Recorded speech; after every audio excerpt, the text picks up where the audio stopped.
Montazeri. Et donc, vous voyez déjà que ce qui est intéressant dans le chiisme, c'est qu'il y a la possibilité d'avoir des écoles différentes. Et l'école de Montazeri a duré jusqu'à sa mort. Alors, donc je disais que le chiisme donc, a eu mauvaise presse à partir de ce moment-là, à partir aussi du moment où, un peu plus tôt, il avait commis des attentats donc au Liban, et puis aussi en France, on y reviendra. Et donc, à partir des années 80, il a très mauvaise presse.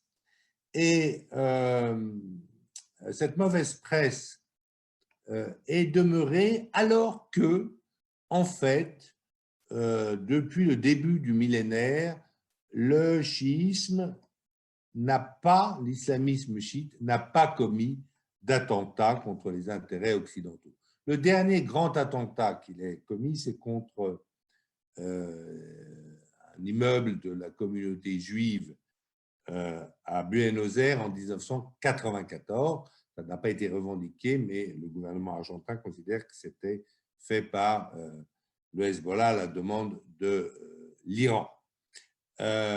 Parce que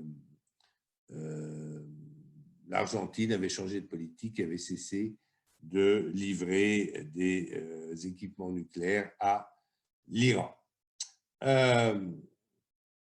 Et en fait, ce qu'il faut oser dire, c'est que ce sont les sunnites qui ont pris le relais de la détestation anti-occidentale. Ce sont les sunnites qui tuent aujourd'hui des Français dans le monde ou qui tuent des chrétiens dans le monde. Ce ne sont pas des chiites. Et je crois qu'en fait, pour apaiser nos relations avec l'islam, nous aurions intérêt à commencer en fait par le chiisme qui ouvre pour nous une voie plus facile et c'est ce que je vais essayer de vous expliquer. Évidemment, vous pourrez me poser des questions. Alors, donc je vais d'abord examiner préciser exactement ce qu'est le monde chiite et les ouvertures qu'il propose. Ensuite, je ferai un rappel des relations du chiisme avec l'Occident. Et enfin, je me demanderai comment doit s'opérer ce rapprochement entre l'Occident et le chiisme. Alors, le chiisme, ça vient donc de Shia, qui veut dire la fraction en arabe. C'est le parti, la fraction de ceux qui suivent Ali. Alors, Ali, il y a un épisode qui est d'ailleurs accepté à la fois par les sunnites étant ceux qui suivent la tradition des compagnons du prophète, la sunna, et qui sont évidemment aujourd'hui très majoritaires dans le monde. Les chiites, donc, il y a l'épisode très important du Ghadir Koum. Ghadir, ça s'écrit Ghadir, G-H-R, Koum, K-U-2-M. C'est lorsque, donc à côté de Médine, c'est un petit bled à côté de Médine, le prophète Mahomet va en l'an 10, donc en l'an 10 de l'Hégire, c'est-à-dire la 10e année de son installation à Médine, il va arbitrer en faveur de son gendre Ali contre ses compagnons, et donc en quelque sorte le prophète va donner une sorte de préséance lui-même à Ali. Alors, le fait que le prophète ait arbitré en faveur d'Ali n'est pas contesté par les sunnites, mais eux disent que ça ne valait pas création d'une dynastie, si vous voulez, parce que les imams se nomment leurs successeurs dans le chiisme. Et les chiites considèrent que ce Ghadir Koum, ce qui s'est passé au Ghadir Koum, donnait le pouvoir sur la communauté des croyants, des musulmans, à Ali.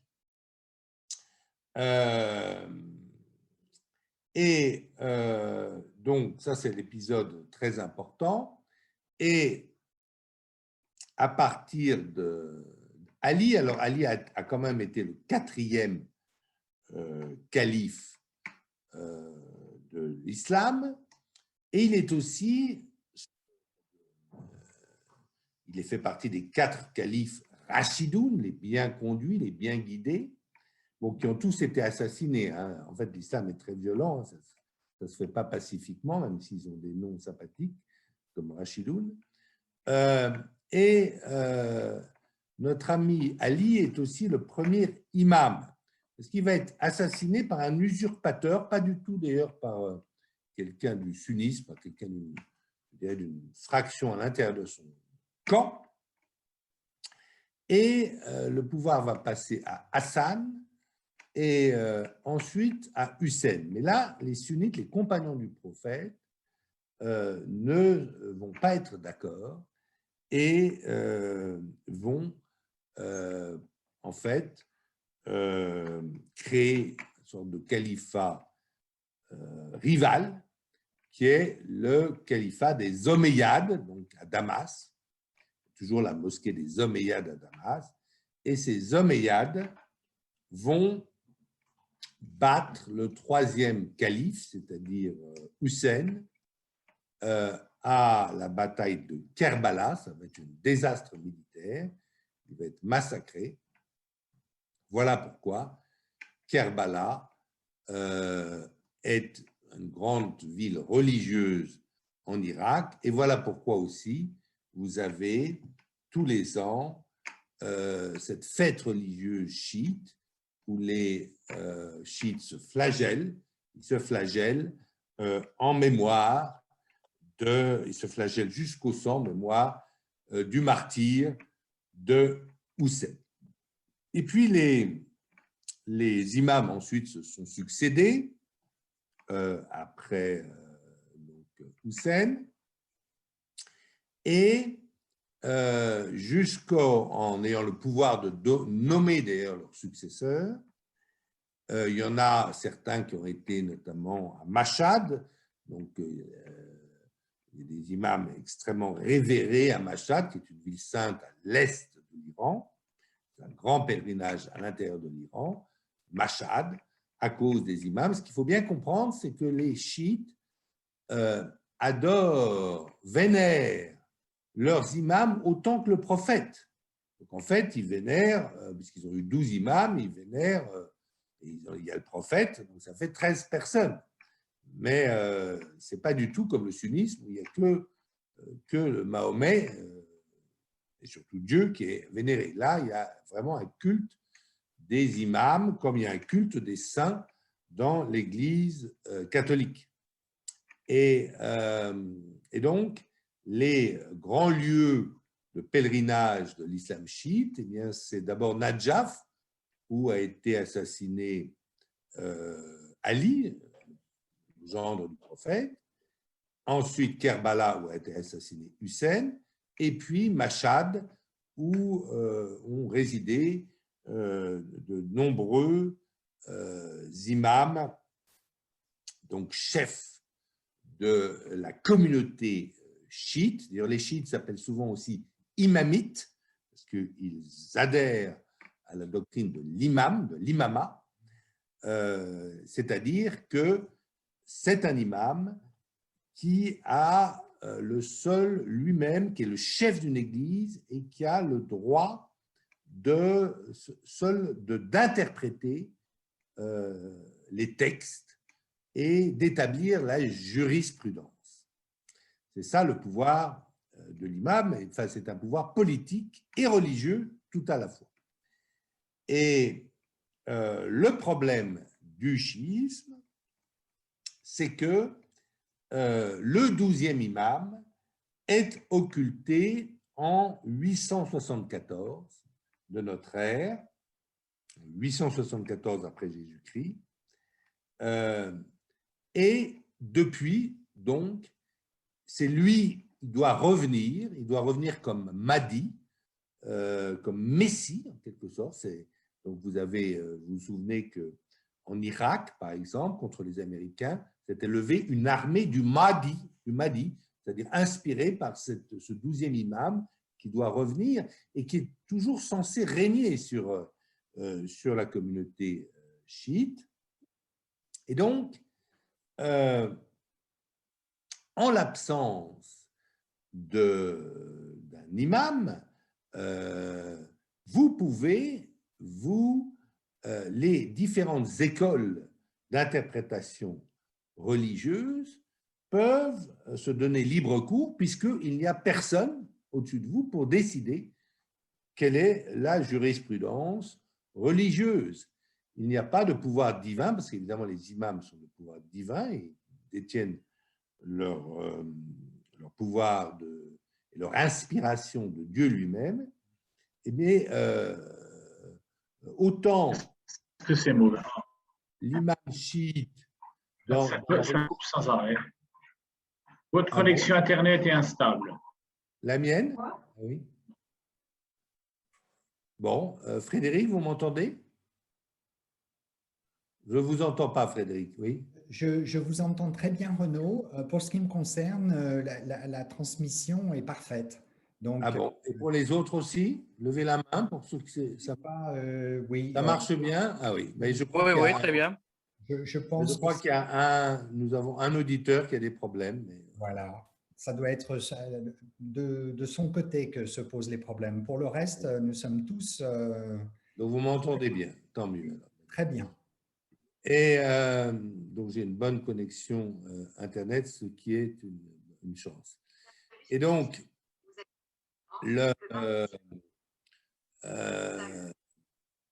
j'entends quelque chose aussi.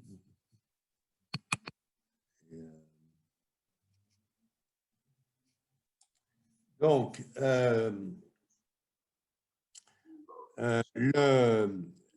donc ça permet cette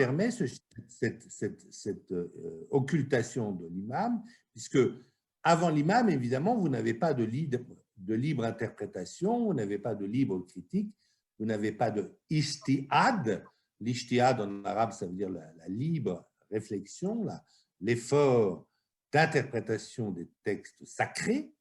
Alors, sous l'imamat traditionnel, disons 800 après Jésus-Christ dans le schisme, vous n'avez pas cette liberté. Mais maintenant que l'imam est occulté, c'est-à-dire aujourd'hui, depuis 874, eh bien, en attendant qu'il revienne, et il sort, et les chiites pensent qu'il peut revenir très tôt, puisque c'est une religion messianique, mais en attendant qu'il revienne, eh bien, vous avez le droit de vous livrer à toutes sortes d'interprétations et d'avoir votre propre doctrine, votre propre école, si vous voulez.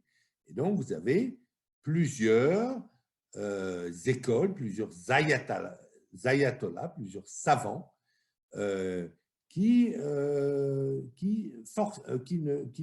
correspondent pas forcément sur tous les points de doctrine. Alors, j'ai déjà dit, vous avez eu en Iran une école plus libérale incarnée par Montazeri, qui s'est refusé à cette violence des gardiens de la Révolution dans les fin des années 80. Et puis, vous avez le guide, l'imam Khomeini, qui était, lui, beaucoup plus violent, évidemment.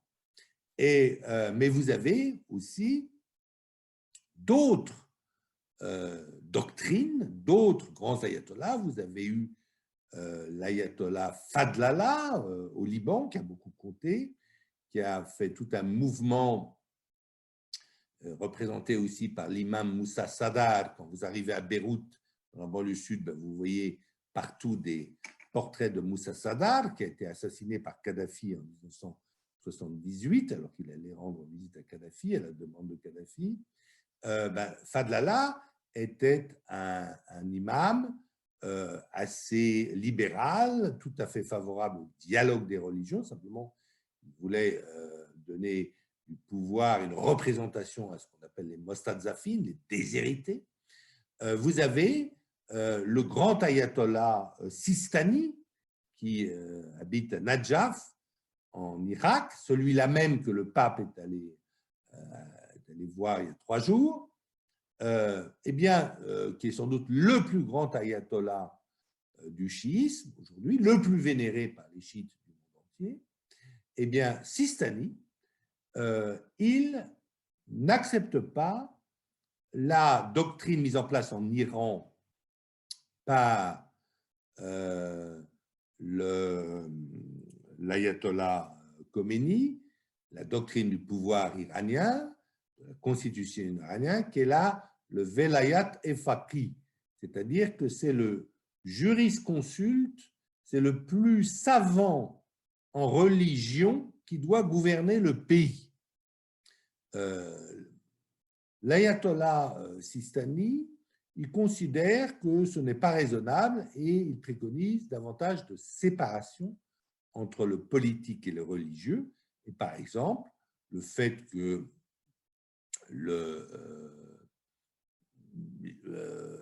l'Iran soit dirigé par un Premier ministre qui n'est pas d'origine religieuse, qui n'a pas fait de carrière dans le clergé chiite, qui est aujourd'hui le Premier ministre Kazimi, qui a plutôt été un professeur dans les pays anglo-saxons, ne gêne absolument pas l'ayatollah Sistani. En revanche, en Iran, vous avez toujours cette doctrine du velayat efaqi, c'est-à-dire c'est le plus savant en religion qui doit gouverner le pays, et donc ça a été évidemment l'ayatollah Khomeini, et maintenant c'est le guide suprême de la révolution qui en fait gouverne l'Iran. Ce n'est pas le président iranien. Le président iranien, c'est une sorte de comment dire, de Castex. Tiens, voilà, il a les pouvoirs de Castex. Il a le droit de s'occuper un peu des vaccins et des masques quand Macron ne s'en occupe pas directement, mais le pouvoir de faire la guerre et la paix, le pouvoir sur les grandes réformes judiciaires, tout ça, ça appartient au guide qui contrôle aussi le pouvoir législatif par toute une série de conseils qui s'appellent conseil de la guidance, conseil du discernement, etc. C'est une constitution très compliquée, mais qui permet au guide suprême de contrôler le pouvoir législatif et le pouvoir exécutif. Donc, et quand je parle de schisme, évidemment, je veux parler du schisme duodécimal, donc dire le schisme qui est le principal schisme donc au Liban, en Iran, mais qui n'est pas le schisme septimain, c'est-à-dire qui croit seulement en 7 imams, que vous trouvez chez les Ismaélites, qui obéissent eux à l'Aga Khan, c'est un système tout à fait différent, ou chez les Zaïdites que vous trouvez au Yémen. Quant aux Alaouites, c'est une forme de schisme encore plus,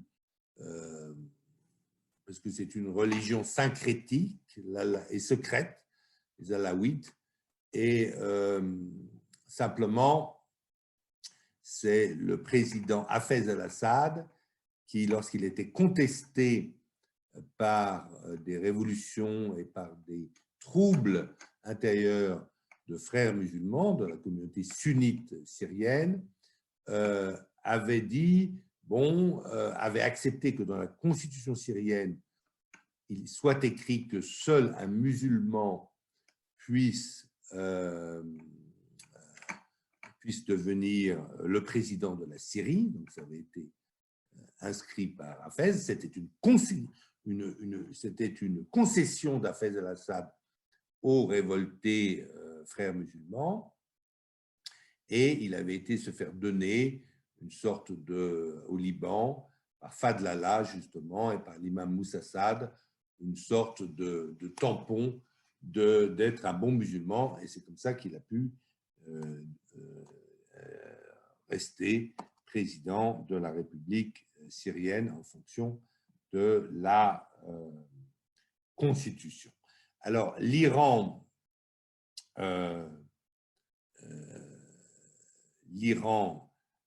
devient chiite par la dynastie des Safavides, c'est-à-dire au début du XVIe siècle, parce que ça va évidemment leur permettre de beaucoup plus d'indépendance par rapport à la Sublime Porte, par rapport à Istanbul.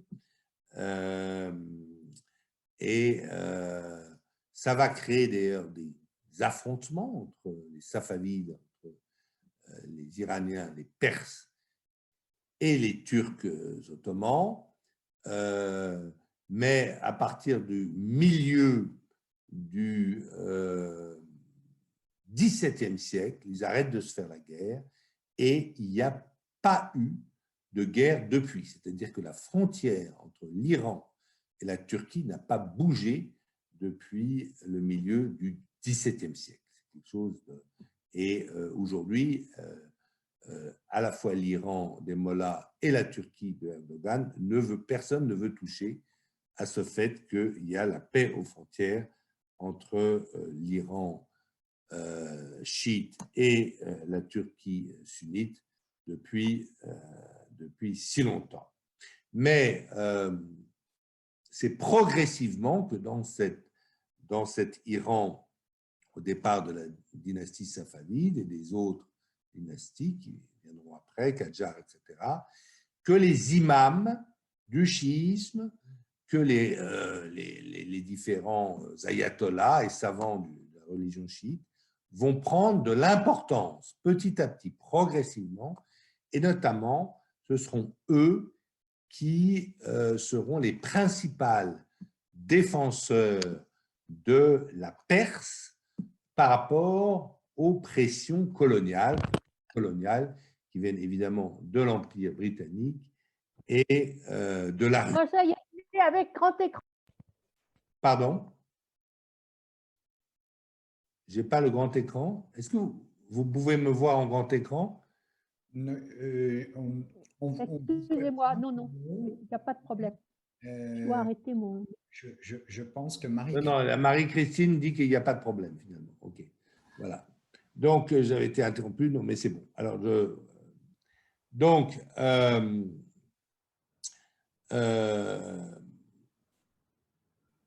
c'est pour ça que ces imams se sont sans arrêt opposés à l'intervention des puissances au colonialisme étranger et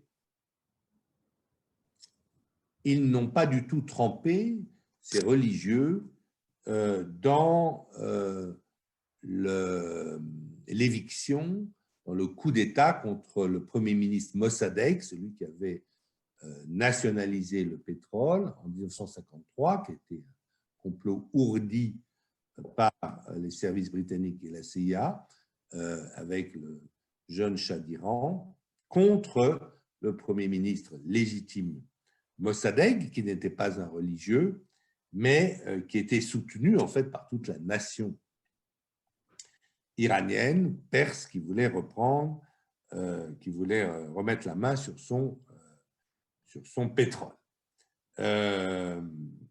C'est pour ça que l'imam Khomeini a tout de suite bénéficié d'une popularité aussi importante en Iran parce qu'il représentait ce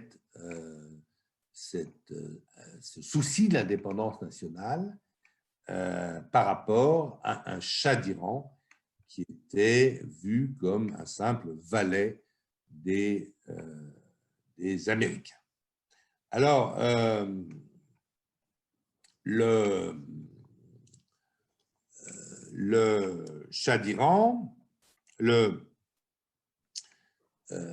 assez rapidement, l'imam Khomeini a pris un tournant anti-israélien.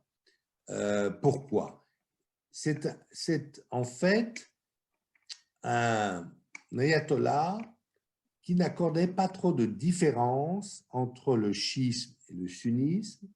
Il avait fait sa thèse sur Sayed el-Kotoub, vous savez, c'est ce frère musulman très radical en Égypte, donc un disciple d'Hassan al-Banna, mais Hassan al-Banna est tué par la police du roi Farouk, je pense, en 1951, par là. Et lui, il reprend le flambeau, mais de manière plus radicale. Il écrit ce petit livre rouge des frères musulmans qui s'appelle « Signe de piste », et il est pendu par Nasser en 1966.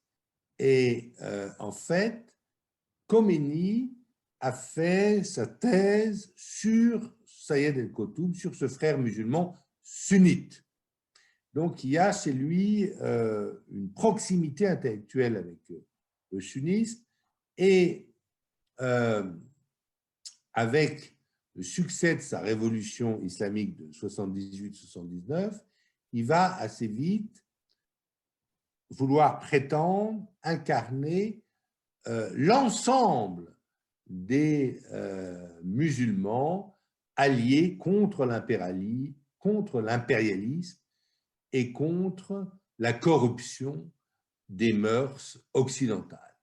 Le premier, bien sûr, à s'être insurgé dans le monde musulman contre la corruption des mœurs occidentales, c'est en Égypte, l'instituteur d'Ismaïla, Hassan al-Banna, qui s'est insurgé contre la prétendue corruption des mœurs égyptiennes par la culture britannique.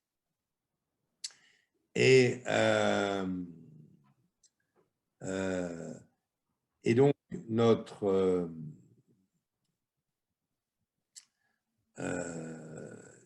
donc en fait, il a voulu assez vite incarner l'imam Khomeini, l'union de tous les musulmans en prenant comme fer de lance le combat contre Israël, puisque quand il arrive au pouvoir, c'est le moment où l'Égypte, où Anwar el-Sadat, qui n'a pas encore été assassiné, a fait la paix avec Israël.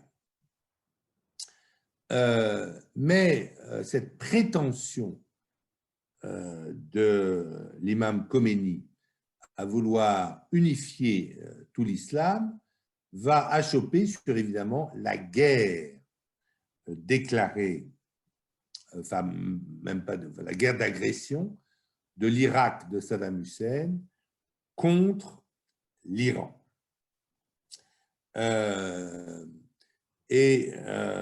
C'est de là que ça me permet ma transition avec ma deuxième partie, qui est la relation du schisme avec l'Occident, parce que, à partir donc en 1980, Saddam Hussein agresse l'Iran qui est donc en pleine révolution, et est encouragé en sous-main, en fait, à la fois par la France et par les États-Unis qui s'inquiètent de la dimension que prend cette révolution islamique. Les Occidentaux sont très inquiets par ce qui s'est passé à la Mecque l'année précédente, où vous avez eu des sunnites, bien sûr, mais des jeunes sunnites du royaume, mais qui ont attaqué, qui ont pris en fait les mosquées de la Mecque, la grande mosquée de la Mecque, pour dénoncer la corruption des mœurs de la famille royale saoudienne, du régime saoudien. Et donc, c'est quelque chose qui a fait très peur aux Saoudiens et aux Occidentaux. Et il était évident que ces jeunes sunnites révolutionnaire en Arabie Saoudite était inspiré par le succès de la révolution islamiste en Iran, qui était bien sûr une révolution chiite. Et donc, ils soutiennent l'agression de Saddam Hussein, enfin, ils la soutiennent clandestinement. D'ailleurs, le Conseil de sécurité des Nations Unies n'accepte même pas de reconnaître la réalité, je ne vous dis pas de sanctionner, mais de reconnaître la réalité de cette agression, une agression militaire avec franchissement des frontières. Le Conseil de sécurité de l'ONU se tait. Et donc, vous avez à ce moment-là une union sacrée des Iraniens contre l'envahisseur, avec, en fait, ça prend d'ailleurs l'aspect plutôt d'un conflit entre Arabes et Perses, parce qu'en fait, vous avez très peu de désertion de chiites dans l'armée irakienne. Les principaux généraux, évidemment, de l'armée irakienne sont sunnites, comme toute l'élite qui dirige, mais enfin, vous avez aussi des chiites officiers, mais le soldat de base, bien, c'est comme la population irakienne, c'est-à-dire que la majorité sont des chiites. Eh bien, les chiites ne vont pas faire défection, ce sont vraiment les Arabes contre les Perses. Et dans cette guerre, les Occidentaux, sans le dire, vont aider l'Irak. On a même une photo de Rumsfeld, celui-là même qui fera plus tard la guerre à Saddam Hussein.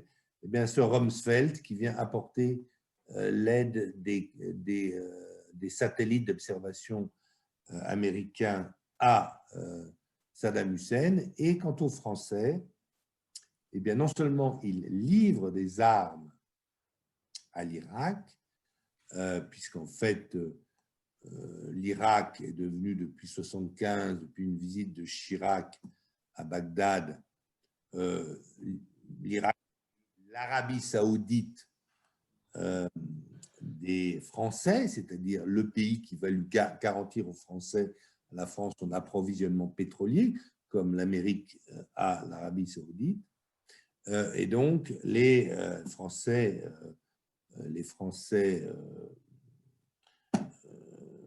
exportent des montants considérables d'armes vers l'Irak. L'attaché militaire irakien à Paris bénéficie à lui seul de tout un immeuble avenue Foch, qui aujourd'hui regroupe tous les services de l'ambassade irakienne, mais à l'époque, c'était uniquement pour l'attaché militaire. Il avait tout un immeuble de 6 étages avenue Foch. Et les Français ne se contentent pas de livrer les armes à l'Irak, mais aussi leur envoie des pilotes.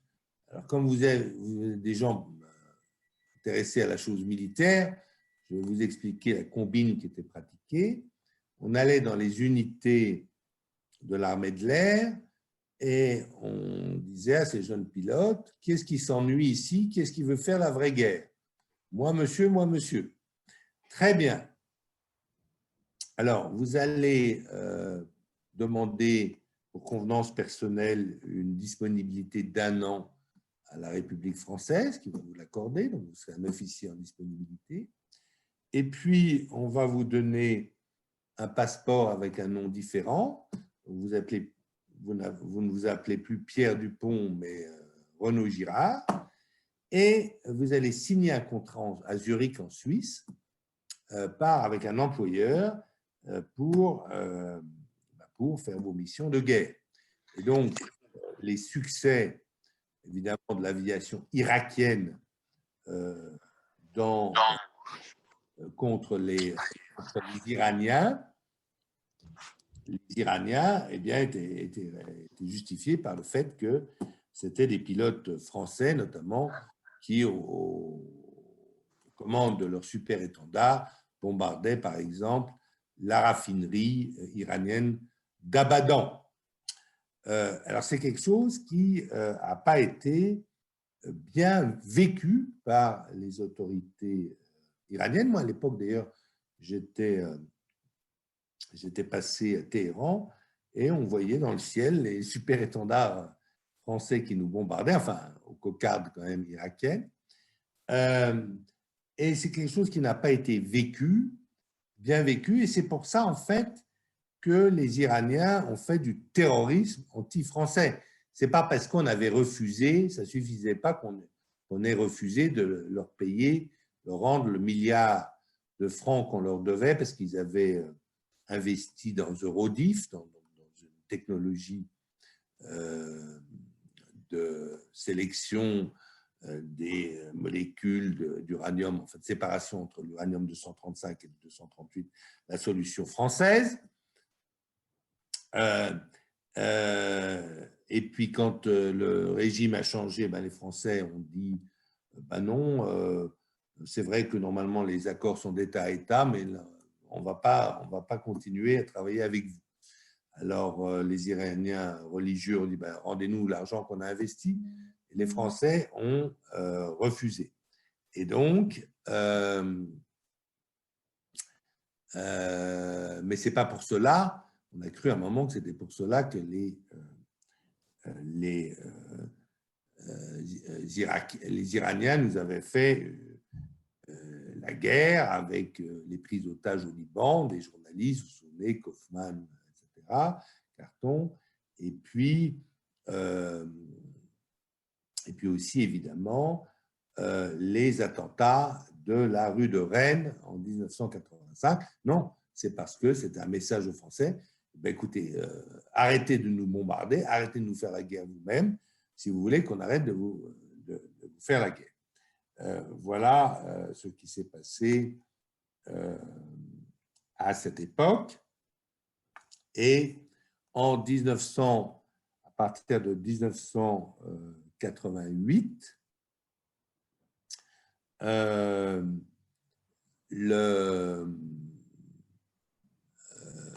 l'imam Khomeini a accepté, comme il a dit, de boire la pilule amère après une entremise de l'Algérie. Il y a eu donc la paix entre le cessez-le-feu et la paix entre l'Irak et l'Iran. Et lorsque les Américains, en 1991, début 91, attaquent le Koweït, libèrent le Koweït, qui avait été envahi à partir du 2 août 90 par les Irakiens, les Iraniens vont se mettre dans une prudente neutralité. Ils ne vont pas intervenir dans cette guerre.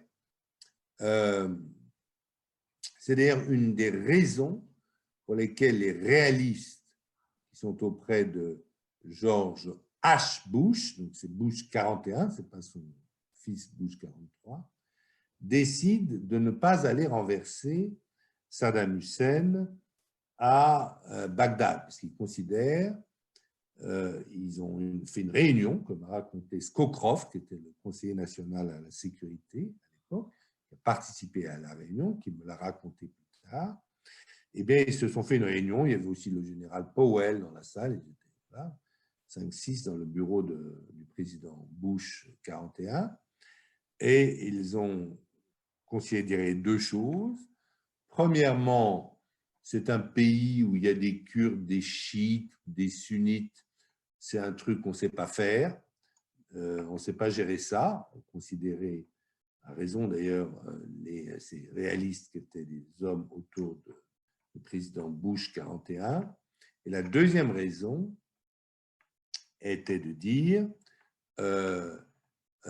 on ne va pas, on va garder le régime de Saddam Hussein en place parce que c'est un pendant à l'Iran, avec lequel les Américains étaient toujours brouillés. Donc, il fallait ne pas donner trop de pouvoir à l'Iran. Et évidemment, c'est ce sont des conseils qu'a ignoré Bush 43, George W. Bush, puisqu'il a cru qu'il allait pouvoir gérer un pays avec des chiites, des sunnites et des kurdes. Il n'y est pas arrivé. Et qui ne s'est pas aperçu qu'en fait, avec sa petite opération militaire à 1 000 milliards de dollars, il allait simplement donner en cadeau l'Irak à l'Iran, ce qu'il a, qui est aujourd'hui le cas puisqu'effectivement, l'homme le plus influent aujourd'hui à Bagdad n'est pas l'ambassadeur des États-Unis d'Amérique, mais c'est évidemment l'ambassadeur de la République islamique d'Iran. Donc, les relations du schisme avec l'Occident sont celles-là. Alors ensuite, donc, vous avez une période avec Rafsanjani qui était un pragmatique d'un réchauffement avec l'Occident, notamment avec l'Europe, avec une reprise du commerce. Les Américains eux-mêmes qui avaient abattu par erreur un Airbus iranien, civil iranien accepte de payer des compensations aux Iraniens. Ça ne va pas jusqu'à le renouement diplomatique, il y a ce qu'on appelle une ping-pong diplomatie, il y a des rencontres sportives, mais ça n'ira pas jusque-là. Mais les relations ne sont pas mauvaises. Il y a Rafsanjani, ensuite il y a un président réformateur qui s'appelle Khatami. Et lorsque il y a l'attaque donc des radicaux sunnites contre l'Amérique en septembre 2001, puisque tous les terroristes qui attaquent l'Amérique en septembre 2001, aucun n'est chiite, ils sont tous soit yéménites, soit saoudiens surtout.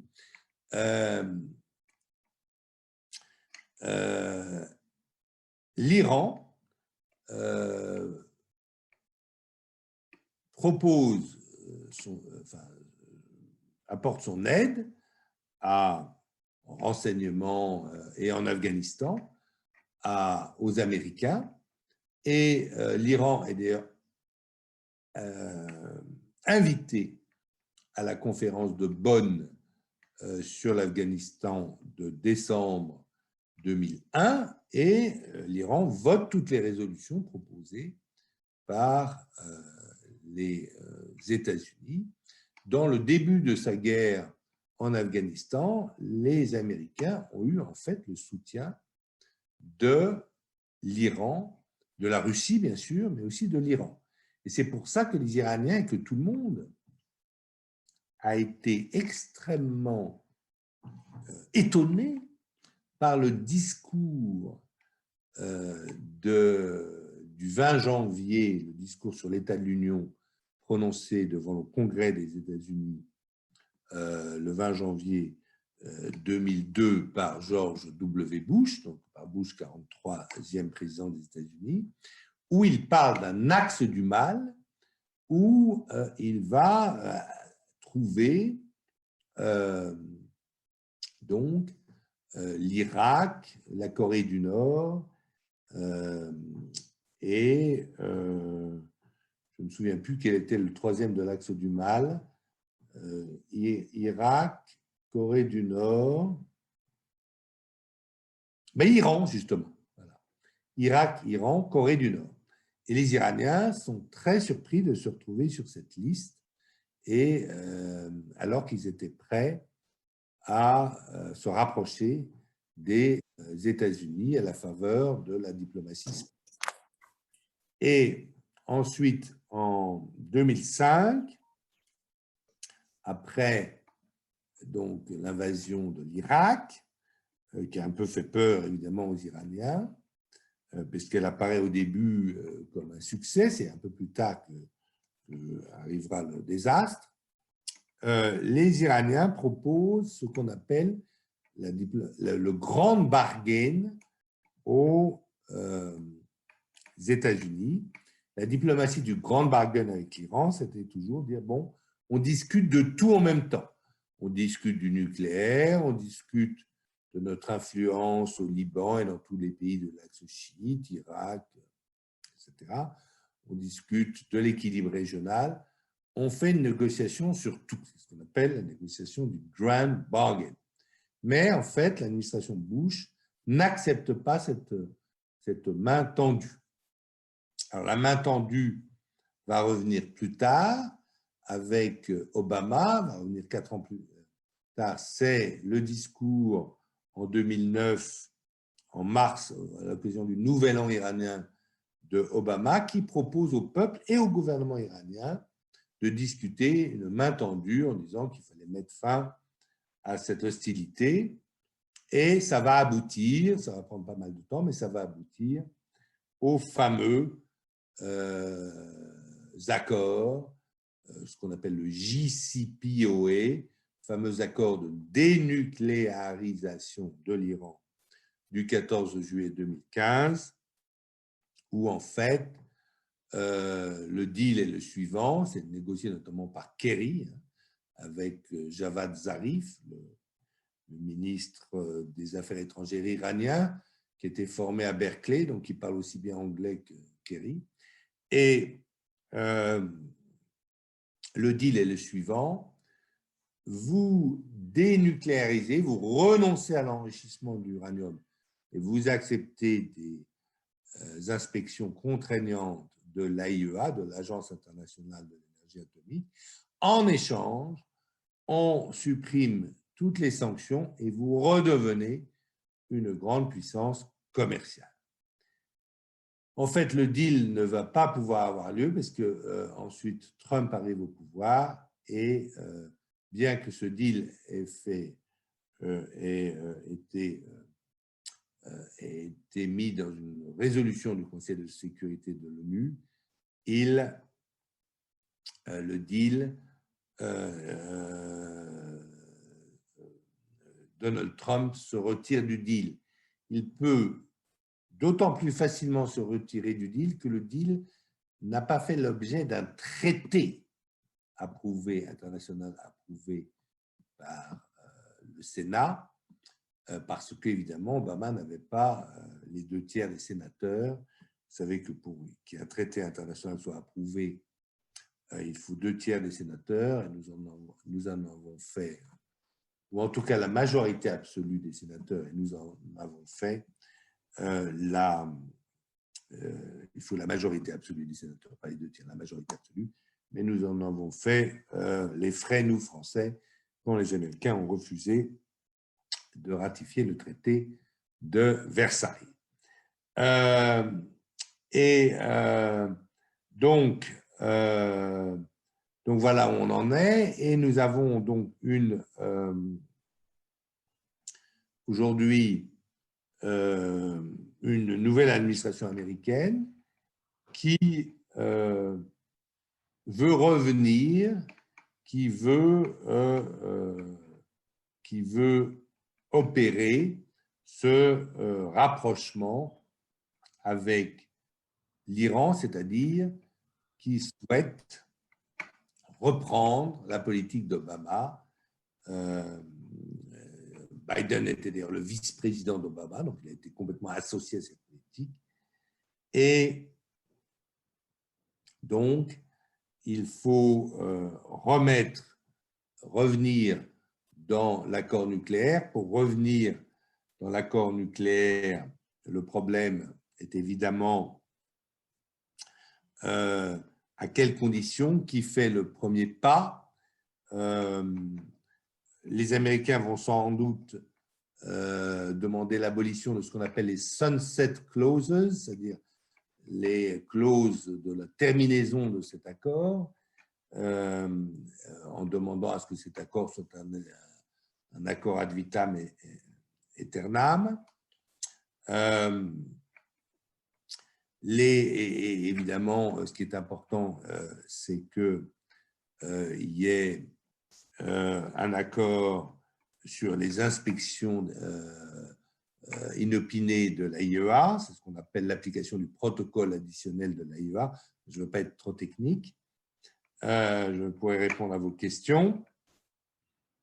Et aujourd'hui, il y a un peu une surenchère entre un parlement, je dirais, iranien plus proche des pasdaran et les modérés autour du président Rouhani et du ministre des Affaires étrangères Zarif, mais visiblement, il y a quand même en Iran une volonté de faire un deal avec les Américains, de rentrer dans un deal avec les Américains.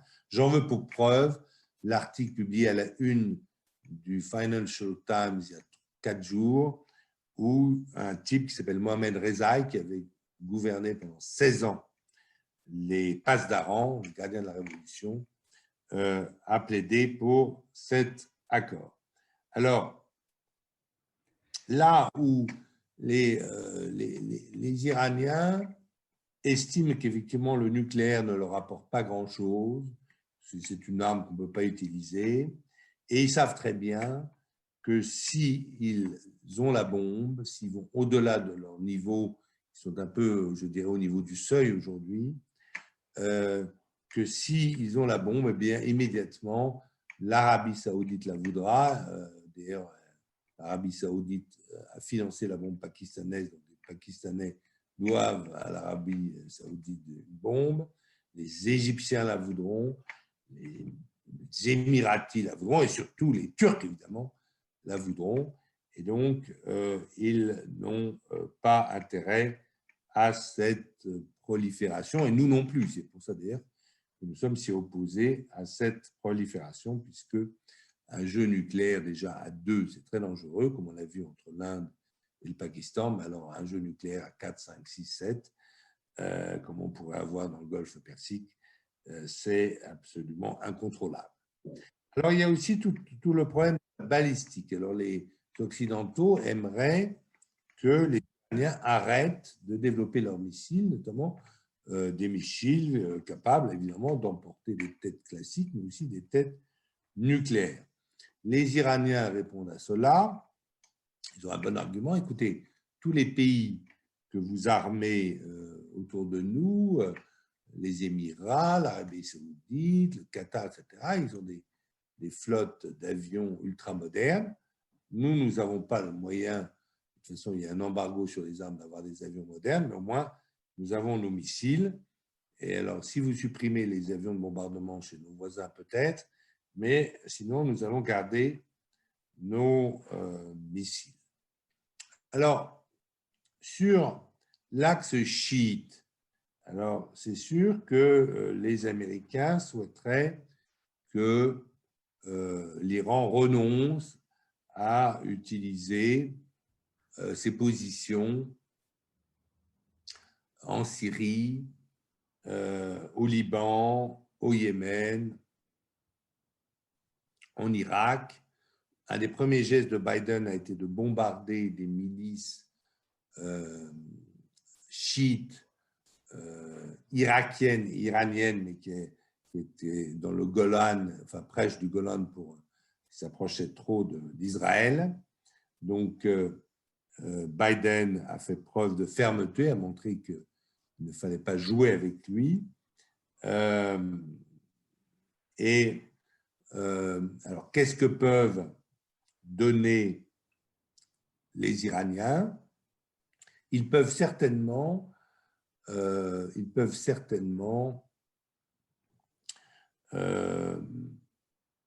provoquer, inciter le Hezbollah à se tenir tranquille. Ça, les Iraniens ont tout à fait ce pouvoir. Le Hezbollah a été créé par l'Iran après l'invasion du Liban par Israël en 1982, armé par l'Iran, financé par l'Iran.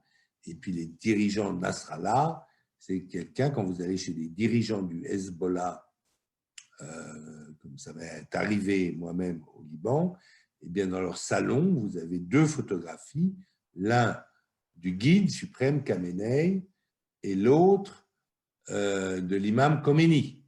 Donc, chez ces Libanais du Hezbollah, vous avez 2 portraits qui sont des Iraniens, qui sont leur marja, comme on dit, c'est-à-dire leur source d'imitation.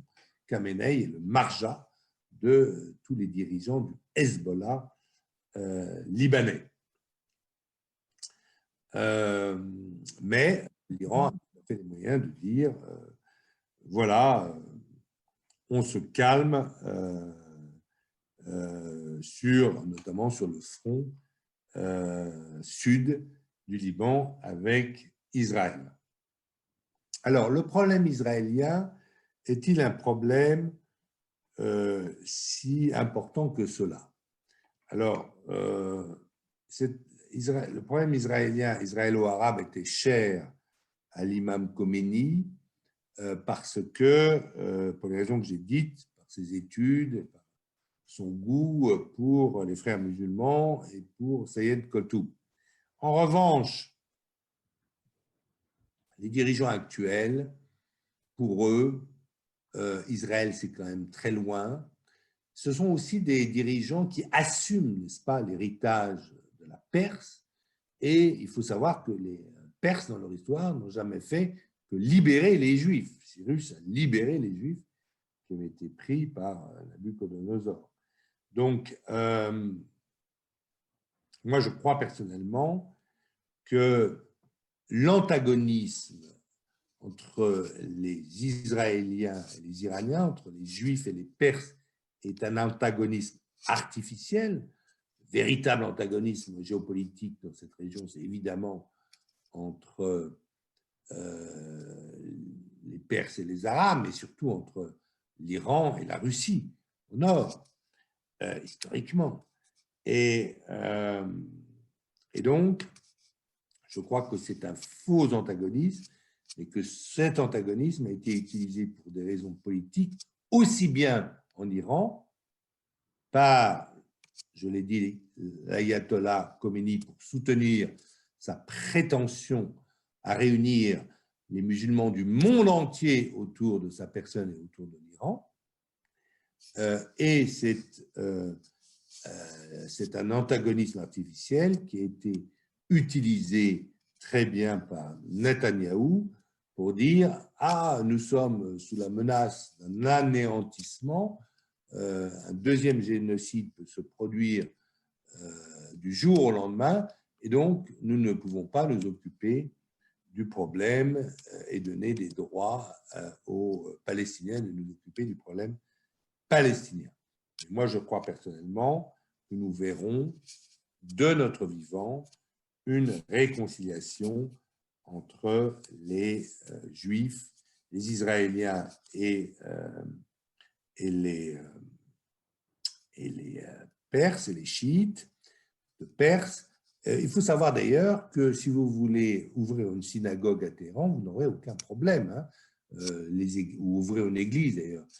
Ils n'ont aucun problème, le chiisme, les religieux chiites n'ont strictement aucun problème contre la religion juive ou même contre la religion chrétienne, puisque quand vous allez dans les quartiers de Téhéran, vous voyez souvent des jeunes hommes en t-shirt avec de très grandes croix. Ce sont les Arméniens et ils ne cachent pas du tout leur religion.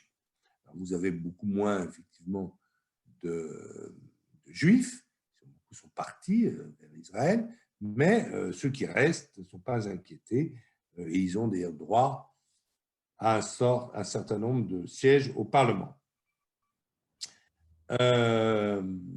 Renaud? Voilà, je vais, oui, là-dessus, j'en arrive à la fin pour laisser les questions. Simplement pour dire que moi, j'ai interviewé le ministre des Affaires étrangères Zarif à Téhéran sur le problème israélien, israélo-palestinien. Il m'a quand même dit, écoutez, nous accepterons toute solution, nous n'allons pas nous opposer à une solution qui aurait été trouvée par les Palestiniens et les Israéliens.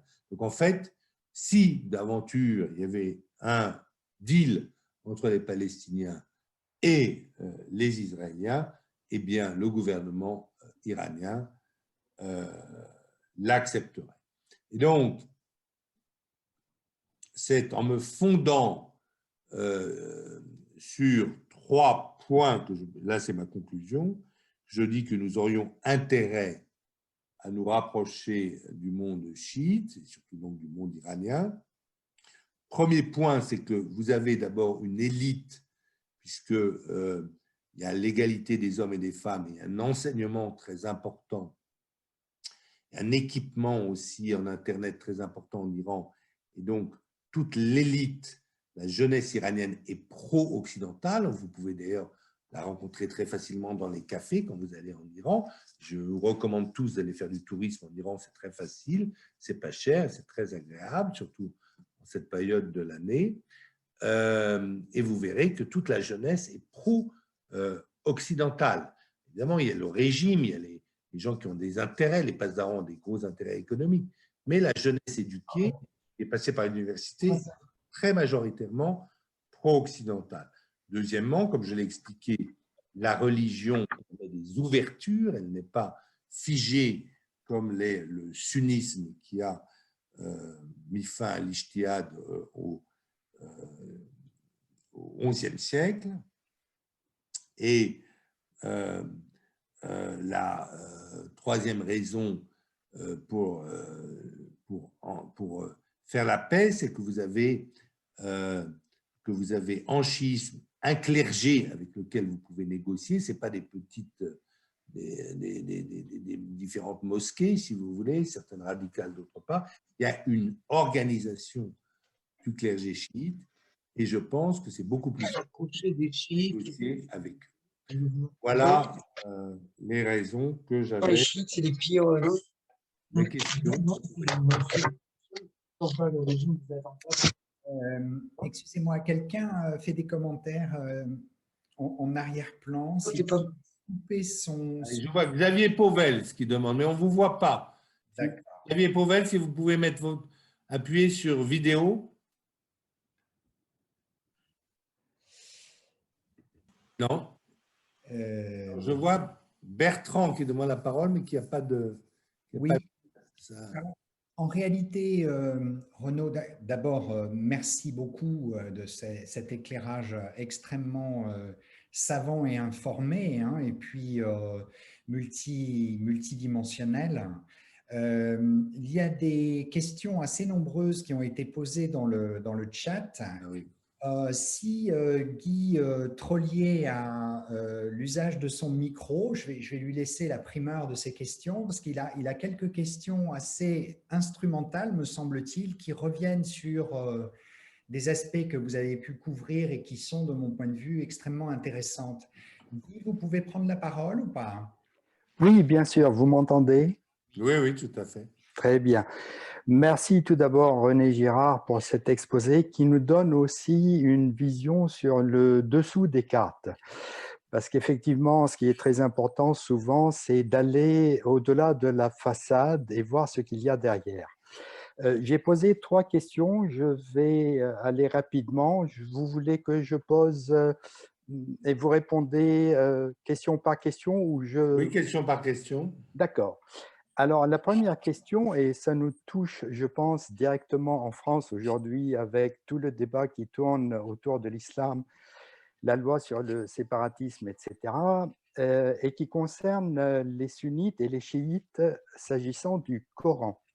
Vous savez probablement que les chiites accusent les sunnites d'avoir falsifié le Coran, dont ils ont une lecture différente des sunnites. Je voulais savoir si cet aspect-là, d'après vous, pouvait être utilisé pour le rapprochement que vous préconisez et dont je suis un fervent adepte depuis très longtemps aussi pour des raisons diverses sur lesquelles je pourrais revenir éventuellement. Non, moi je pense que si vous voulez la liberté d'interprétation, de travail sur les textes sacrés qui existent de fait en islam chiite à cause de l'occultation du 12e imam, a permis l'émergence de savants extrêmement extrêmement souple, prêt au dialogue. J'avais une amie chrétienne maronite qui ne reniait pas du tout, et qui allait prendre des leçons auprès de l'imam Moussa Sadar au Liban, qui était extrêmement ouvert. Et elle me disait que c'était un homme extraordinaire et qui acceptait donc que cette femme non voilée, bien sûr, vint écouter ses leçons de théologie. Et donc, c'est ça qui permet, et vous avez, je vais parler de l'ayatollah Sistani, qui n'a eu aucun problème à recevoir le pape, et d'autres, ces écoles, n'est-ce pas, qui existent et qui donc permettent aujourd'hui de travailler beaucoup plus facilement avec le chiisme, alors que dans le sunnisme, eh bien, l'interprétation a été fermée d'abord à Bagdad avec le hanbalisme, mais surtout ensuite en Espagne au XIe siècle. Donc, par exemple, un Averroès ne peut plus exister dans le sunnisme. Alors, il faudrait qu'il y ait une réforme dans le sunnisme. Il y a eu une réforme dans le sunnisme. Cette réforme a été en fait une réforme réactionnaire. Ça n'a pas été une réforme comme dans la chrétienté où on a eu la réforme et ensuite la contre-réforme qui était elle-même une réforme. Eh bien, c'était réactionnaire. C'est le salafisme. C'est Hassan al-Banna en Égypte, c'est-à-dire que c'est le retour aux mœurs, à la façon de penser de nos pieux ancêtres, c'est-à-dire les Bédouins qui suivaient Mahomet au 7e siècle. C'est ça la réforme en islam. Il n'y a pas eu de réforme progressive alors qu'il y a des savants musulmans au 19e siècle, comme je pense par exemple à Mohamed Abdou, qui appelait à une réforme de l'islam dans un sens moderniste. Mais elle n'a pas vraiment eu lieu, cette réforme de l'islam sunnite. Et moi-même, j'ai demandé, lors d'un passage, c'était il y a une dizaine d'années, Erdogan est passé à Paris, il y avait l'IFRI avait organisé une sorte de rencontre.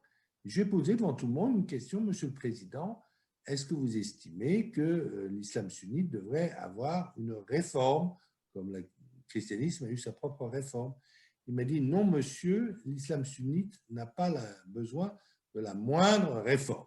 Comme c'est lui un peu qui prétend qu'il est devenu le nouveau calife, eh bien voilà. Donc, en revanche, les chiites, et même les savants chiites, ont le droit de créer leur propre école, et certaines sont libérales, et donc nous pouvons, je crois, c'est une porte d'entrée assez facile pour nous, et nous l'avons d'ailleurs expérimenté, cette porte d'entrée au Liban avec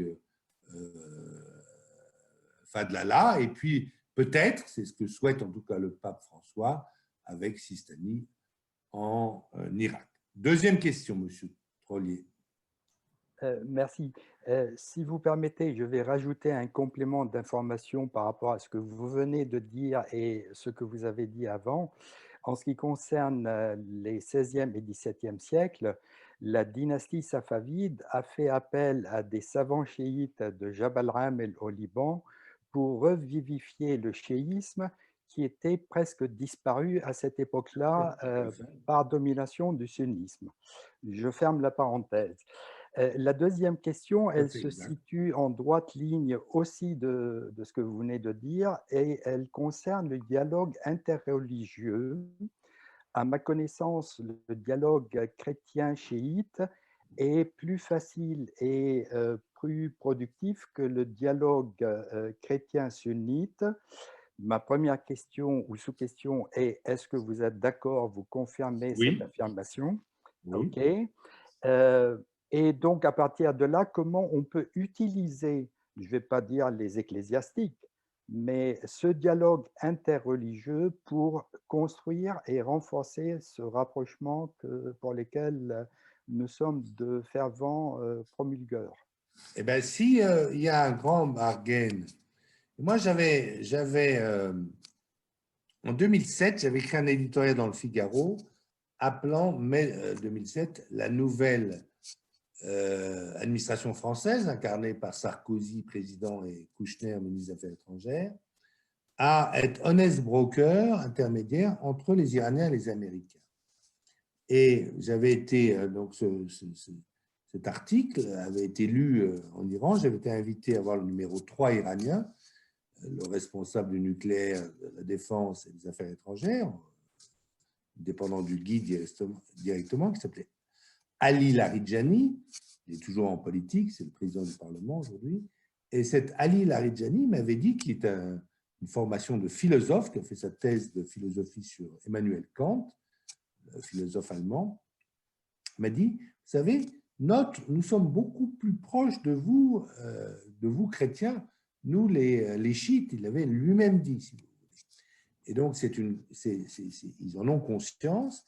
Et je pense que s'il y a un accord politique avec les Américains, les Européens, le JCPOA, si on repart sur du commerce, je pense qu'il peut y avoir tout à fait une dynamique générale qui créera des rapports pas seulement commerciaux et politiques, mais aussi idéologiques et des discussions religieuses très fécondes. Et c'est un rôle qu'aimerait bien avoir l'Iran, un rôle au lieu d'être le porte, que l'Iran puisse être le porte-étendard de la paix dans le monde et de la réconciliation entre l'islam et le christianisme, qui était finalement pas directement hostile au XIXe siècle. Il y a eu des épisodes, l'Algérie, etc., mais il n'y avait pas d'hostilité, je dirais, fondamentale. D'ailleurs, les chrétiens qui arrivent en Algérie n'ont aucune envie de soumettre les musulmans et de les obliger à se convertir. Les officiers français des troupes arabes ont la lune et l'étoile sur leur képi. Et donc, l'Iran pourrait très bien vouloir, pour des raisons de prestige toujours, être le porte-étendard de cet apaisement, je dirais, civilisationnel entre la chrétienté et l'islam. Maintenant, est-ce que ça va se faire? Je pense qu'il faut d'abord qu'il y ait une dynamique, je dirais, stratégique et diplomatique et politique. Guy, si vous me permettez, avant que vous posiez votre troisième question, parce qu'il y avait une question de Jean-Bernard Paul qui fait un peu référence à la discussion qui vient de s'amorcer. Jean-Bernard Paul, si vous voulez prendre la parole, sinon je me fais votre porte-voix, comme vous le souhaitez. Bien, Jean-Bernard Paul, vous posez la question, Renaud, sur le fait que vous présentiez la réouverture politique. Oui, je vois sa question sur le chat, je la vois. Les Européens sont-ils des comparses?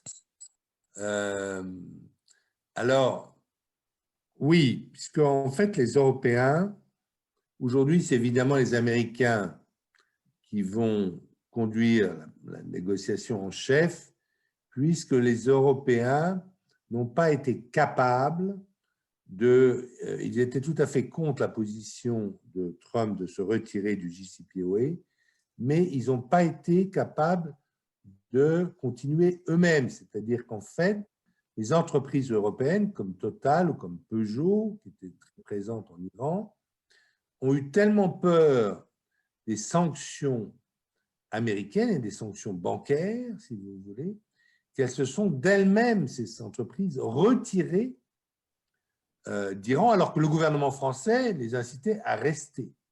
Et alors, on a créé une sorte de chambre de compensation, de troc, pour éviter, pour ne pas passer par le système bancaire, parce que toutes les banques, y compris les banques françaises, sont terrorisées par les représailles possibles du ministère du secrétariat au Trésor américain, qu'on a fait ce système qui s'appelle Instex, mais qui a vraiment, en fait, jamais marché. Donc, comme les Européens ne se sont pas montrés capables d'avoir leur propre politique à l'égard de l'Iran, c'est-à-dire de continuer à avoir l'Iran une politique commerciale, continuer à acheter, par exemple, le pétrole iranien, c'est important pour les Iraniens, comme les Européens n'ont pas été capables de faire ça par peur des entreprises européennes, des représailles américains, mais évidemment, pour les Iraniens, aujourd'hui, il n'y a qu'un seul patron en Occident, ce sont évidemment les États-Unis. Guy, vous voulez poser votre troisième et dernière question, et ce sera probablement une question finale pour cette soirée. Merci beaucoup, Frédéric. Juste avant la question, je voudrais rebondir sur le point des images et des photos dans les espaces chiites. J'attire toujours l'attention sur le fait qu'on trouve habituellement dans les logements, surtout chiites, la photo de deux personnages qui sont essentiels dans le chiisme, comme l'a dit René, Ali et Hassan. Et de manière très compréhensible, mais peut-être de manière très énigmatique, les portraits de ces deux individus ressemblent énormément au portrait de Jésus-Christ. Il y a une raison à cela, mais ce n'est pas l'objet de ce soir. Et ma dernière question, René, c'est le pétrole en Méditerranée orientale et le Hezbollah. Je suis très flatté que vous m'appeliez René Girard, mais mon prénom est Renaud. Renaud, pardon, excusez-moi. Comme Renaud de Matignon. Excusez-moi. Je vois le R et c'est ça qui m'a induit en erreur. Donc Renaud, le Hezbollah et le pétrole au Liban, et c'est ma dernière question et merci beaucoup. Bien, le Hezbollah est à la fois un parti proche de l'Iran, évidemment, mais c'est aussi un parti national libanais qui veut protéger l'intérêt de la communauté chiite libanaise, qui fait peut-être 40% de la population aujourd'hui. Et donc, c'est effectivement le Hezbollah qui, depuis les accords, d'ailleurs, les accords de Doha du 25 mai 2009, a une sorte de pouvoir de veto sur les grandes décisions du cabinet libanais. Le Hezbollah est tout à fait prêt à négocier, y compris avec Israël, tout ce qui pourrait favoriser l'exportation du gaz, c'est surtout du gaz d'ailleurs, du pétrole et du gaz au large des côtes libanaises. Le parti Hezbollah est un parti pragmatique, c'est un parti qui permet, par exemple, il contrôle entièrement, bien sûr, l'aéroport de Beyrouth, puisque c'est au sud. Mais si vous voulez l'aéroport de Beyrouth, vous pouvez boire une bière, personne ne vous empêchera, vous pouvez acheter de l'alcool. Et le Hezbollah dit, ben non, enfin, le Liban n'est pas une république islamique. Ils ont d'ailleurs retiré de leur charte leur volonté de faire du Liban une république islamique, et les dirigeants du Hezbollah m'ont dit à cette occasion, ben non, le Liban, il y a des chrétiens, il y a beaucoup de chrétiens, et donc ça ne peut pas être une république islamique, c'est tout. Et quand vous allez au sud de Beyrouth, ou dans la Beka, si vous allez visiter, vous allez à l'hôtel visiter le temple de Jupiter dans la Beka, donc c'est entièrement tenu par le Hezbollah. Si vous demandez une bière à l'hôtel, on vous servira une bière. Et ça, par volonté du Hezbollah. Le Hezbollah est pratique. Le Hezbollah sait aussi, il a su faire l'alliance avec le président Aoun, et il sait aussi, par exemple, j'étais au sud du Liban en 2000, quand les Israéliens qui contrôlaient tout le sud du Liban avec l'armée du Liban Sud jusqu'en 2000, jusqu'au Litanie, hein, vous savez, et les Israéliens se sont retirés du jour au lendemain. Eh bien, le Hezbollah a pris immédiatement tous les villages chrétiens. Moi, je me suis bien sûr précipité dans les villages chrétiens. Eh bien, c'était l'ordre et la discipline. Il n'y a pas eu un viol, pas eu un vol, même pas eu une paire de gifles. Le Hezbollah a fait en sorte que la discipline règne et qu'on ne touche pas un cheveu des des chrétiens. Donc, si vous voulez, c'est quand même, le Hezbollah, il faut bien voir ça, c'est un parti bien organisé et responsable. Dans le chiisme, vous avez toujours une hiérarchie avec qui vous pouvez discuter. Bien. Merci beaucoup, Renaud, de cette conclusion œcuménique qui est également extrêmement optimiste. J'espère que vous avez raison et vous avez souvent raison. Donc, souhaitons-nous à tous un rapprochement chiisme chrétien et qui peut-être ensuite conduira à un rapprochement islam-chrétienté de manière plus générale. Ça ferait beaucoup de bien au monde entier et en France en particulier, probablement. Alors, permettez-moi de terminer cette très belle conférence par une page de publicité. Cette page de publicité, comme je vous l'ai dit en préambule, c'est le site de Renaud, comme vous le voyez affiché probablement sur la slide qui est projetée ici. Renaud a un site où vous trouverez ses publications, ses réflexions, ses billets sur l'actualité la plus brûlante. C'est donc renaudgirard en un seul mot.com. Par ailleurs, l'annonce de nos 2 prochaines conférences. La première aura lieu avec Nicolas Franck sur les effets du confinement sur la population dans le cadre des réflexions du comité sur la résilience. Cette conférence sera d'ailleurs animée par le comité résilience le jeudi 8 avril 2021. Et puis une annonce que je n'espère pas trop anticiper, mais nous devrions a priori, notre président bien-aimé s'y emploie, donc Pascal Rose s'y emploie et nous devrions avoir le grand bonheur de rencontrer le général Michel Friedling en mai-juin prochain sur analyse et perspective du commandement de l'espace, le général étant lui-même commandant du commandement de l'espace. Voilà, en tout cas, merci beaucoup à tous. Nous avons battu un record historique d'assistance, donc merci en particulier à Renaud Girard. Merci de m'avoir écouté.